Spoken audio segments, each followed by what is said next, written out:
Hello दोस्तों, नमस्कार। आज मैं आपको चैत मास की कामयादा एकादशी के सबको शुभकामनाएं देती हूँ। और इस व्रत को रखने से सारे पाप नष्ट होते हैं। इस कथा को सुनने से और रखने से राजवीर्य यज्ञ की प्राप्ति होती है।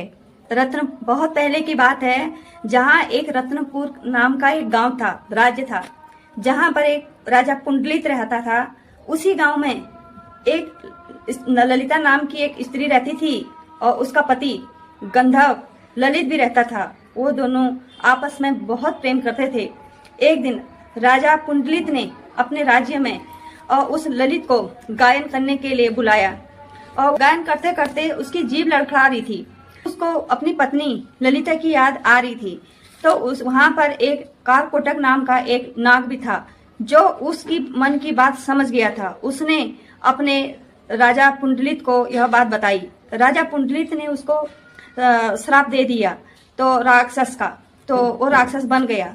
वो जाते जाते जंगलों में भटकने लगा और उसकी पत्नी ललिता भी उसके पीछे पीछे गई और वह एक ऋषि मुनि के आश्रम में पहुंच गई।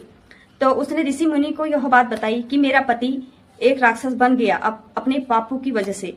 तो उस ऋषि मुनि ने उसको एक उपाय बताया कि बेटी, तुम एक चैत मास की कामयादा एकादशी आती है, तुम उसका व्रत करो। यह तुम्हारा व्रत रखने से तुम्हारे पति के सारे पाप नष्ट हो जाएंगे। तो वह अपने घर आके तो उसने चैत मास की कामयादा एकादशी रखी और फिर उस ऋषि मुनि के आश्रम में पहुंची। ऋषि मुनि को उसने यह बात बताई कि मैंने यह व्रत रखा कामयादा एकादशी का, तो मेरे पति को यह राक्षस योनि से मुक्ति कर दो। उसी क्षण तो उसका पति वह राक्षस योनि से मुक्ति होकर अपना रूप धारण में आ गया।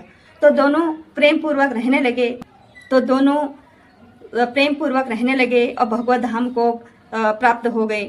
तो दोस्तों, आपको यह कथा अच्छी लगी तो लाइक और सब्सक्राइबर और